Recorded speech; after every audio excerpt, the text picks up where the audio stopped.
Hello students, कैसे हैं आप सभी।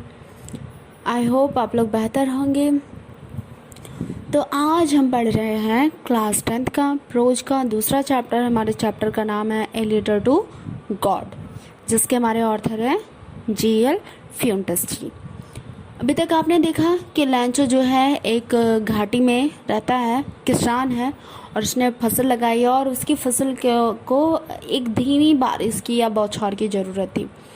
और भगवान की इच्छा से बारिश भी आती है। वो बहुत खुश हो जाता है और वर्षा की बूंदों को बताता है कि जो बड़ी बड़ी बूंदें हैं वो 10 सेंट की बूंद है, 10 सेंट के नए सिक्के हैं, और जो छोटी बूंद है वो 5 सेंट के नए सिक्के हैं।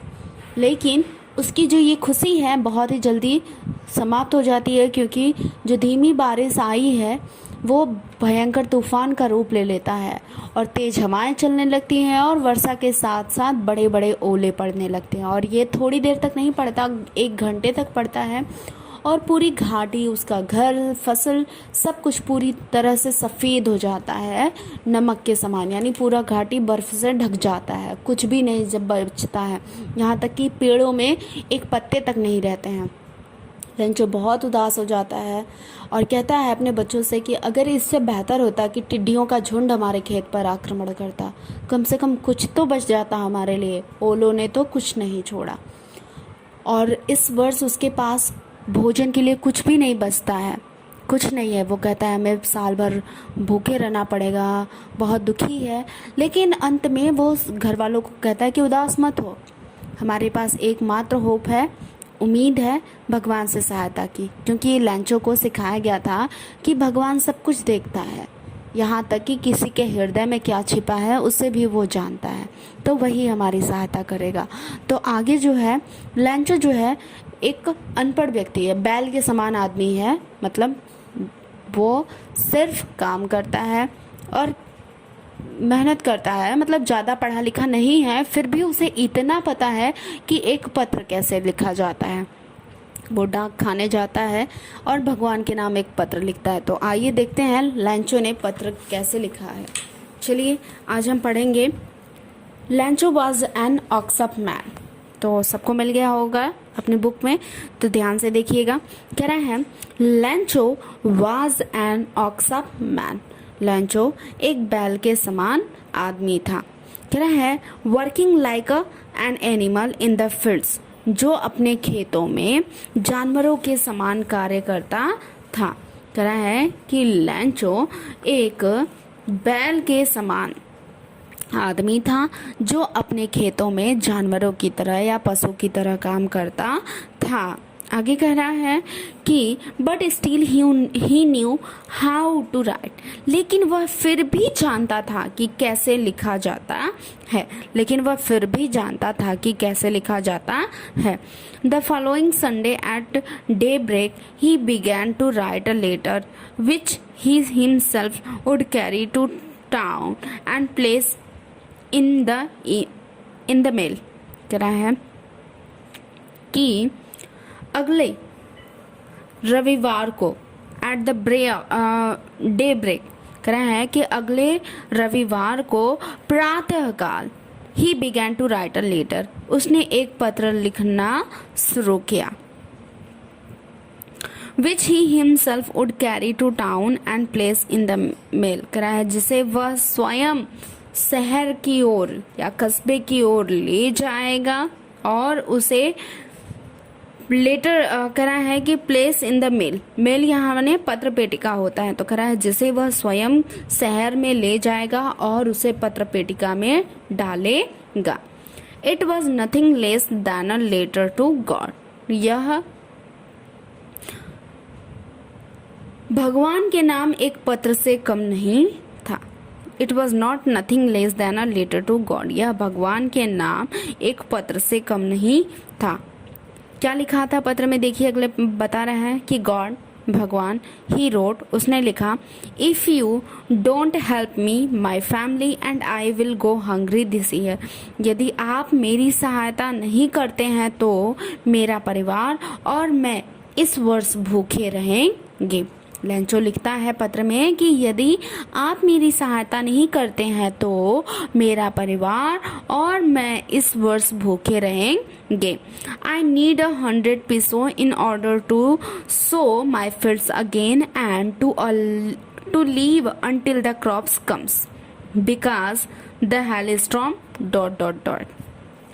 कह रहा है कि आई नीड 100 peso, कह रहा है कि मुझे 100 पीसों की ज़रूरत है।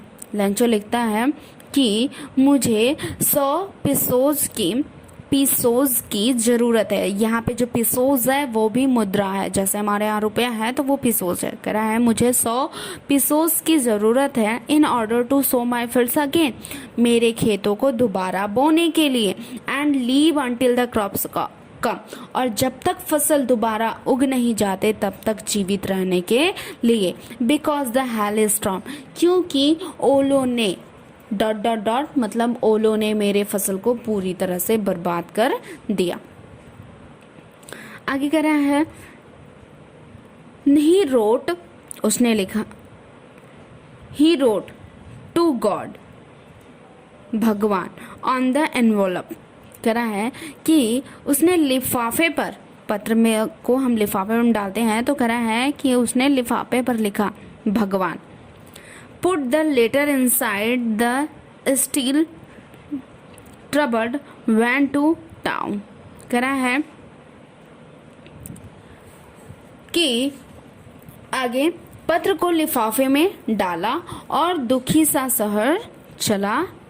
शहर की ओर चला गया।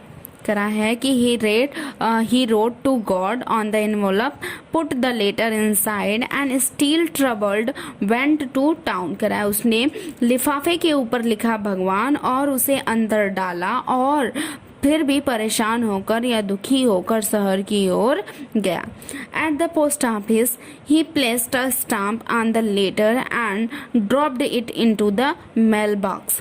कह रहा है कि at the post office, डाक, कह रहा है कि पोस्ट ऑफिस में he placed a stamp on the letter, उसने पत्र के ऊपर एक स्टाम्प चिपकाया या लगाया। आगे कह रहा है कि ऑन द लेटर, आगे, and dropped into the mail box, और उसे पत्र पेटिका में डाल दिया।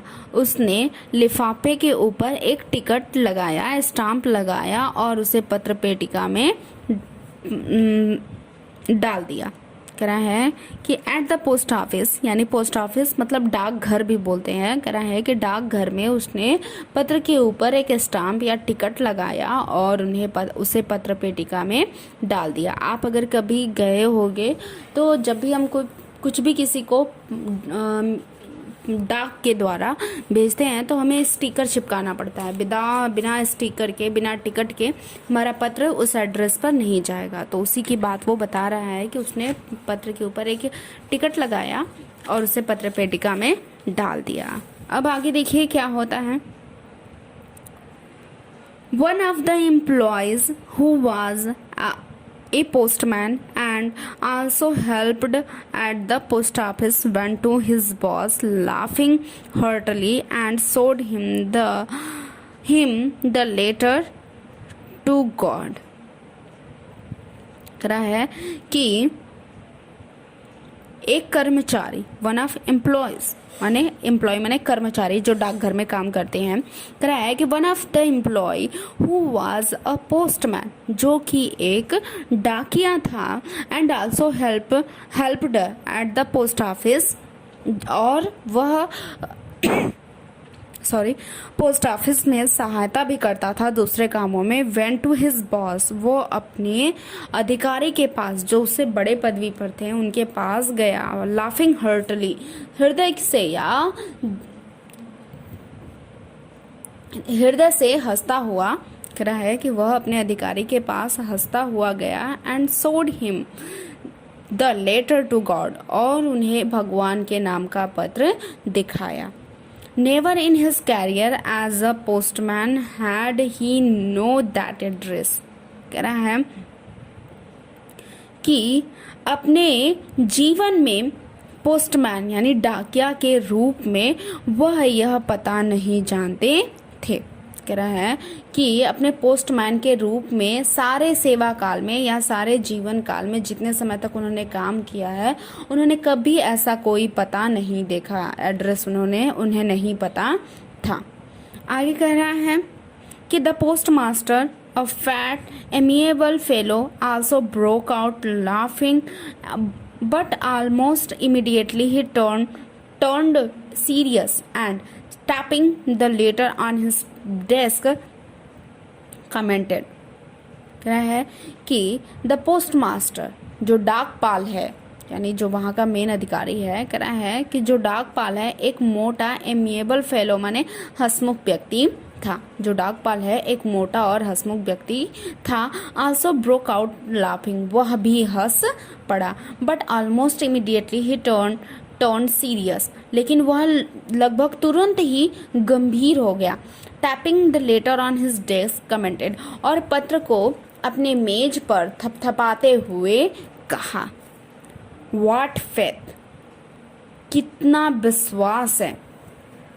कह रहा है कि व्हाट फेथ, ये लैंचो के विश्वास के लिए वो कमेंट कर रहा है डाकपाल की कितना अटूट भगवान में विश्वास है। I wish I had the faith of man who wrote this letter.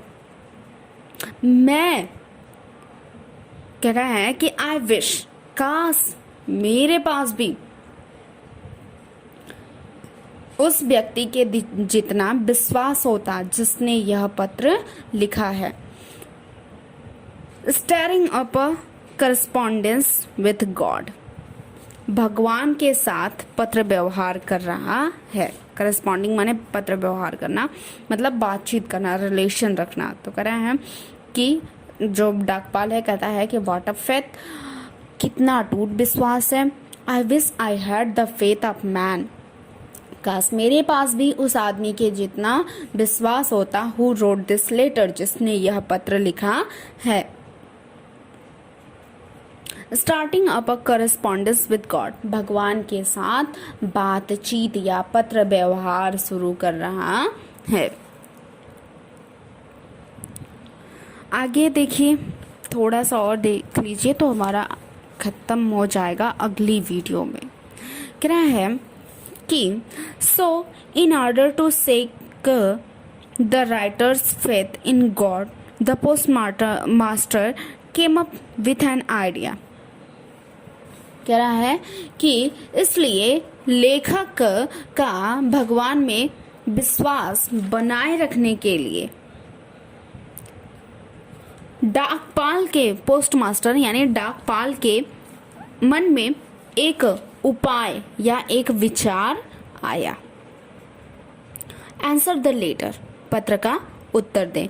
But when he opened it, लेकिन जब उन्होंने इसे खोला तो it was evident that to answer it he needed something more than goodwill, ink and paper. लेकिन जब उन्होंने इसे खोला तो इविडेंट माने निश्चित रूप से, कह रहा है कि निश्चित स्पष्ट रूप से उन्हें पता चला या कि इस पत्र का उत्तर देने के लिए उन्हें गुडविल माने अच्छे विचार, इंक माने स्याही और पेपर। कह रहा है कि जब उन्होंने पत्र को खोला तो उन्हें पता चला कि इस पत्र का उत्तर देने के लिए उन्हें अच्छे विचार, स्याही और कागज़ के अलावा कुछ और किसी और चीज़ की भी ज़रूरत थी या कुछ और भी चाहिए था। कह रहा है आगे, but he stuck to his resolution,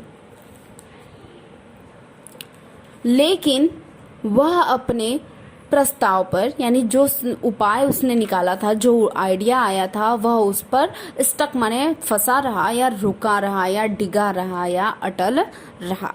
आगे देखिए, he asked for money from his employees, उसने अपने कर्मचारियों से पैसे के लिए कहा या मांगा। कह रहा है कि he asked for money from his employees. कह रहा है कि उसने अपने कर्मचारियों से धन या पैसे मांगा। He himself gave part of his salary and several friends of his were obliged to give something for an act of charity। कह रहा है कि उसने स्वयं अपने वेतन का एक भाग दे दिया और उसके जो मित्र थे वो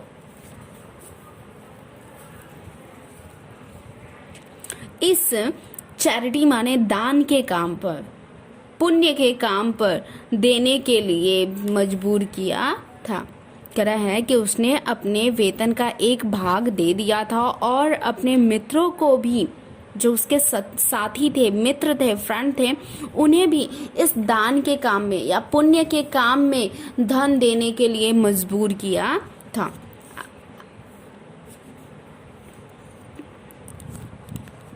तो ये वीडियो कैसा रहा, पाठ आपको कैसा लगा? बाकी अभी हमारा थोड़ा सा बच रहा है, अगर हम आगे पढ़ाते हैं तो हमारा वीडियो बहुत लंबा हो जाएगा और मुझे लगता है कि आपके लिए दिक्कत होगा। तो प्लीज़ आप यहाँ तक बढ़िए और आगे का जो बचा हुआ थोड़ा सा एक पैरा बचा है और तो उसे हम अगली वीडियो में ख़त्म कर लेते हैं। आपको ये पाठ कैसा लगा प्लीज़ कमेंट करिए, इस वीडियो को पूरा देखिए और बहुत अच्छे से रिपीट करके पढ़िए और खूब सारा ज्ञान अर्जित करिए और खूब आगे बढ़िए।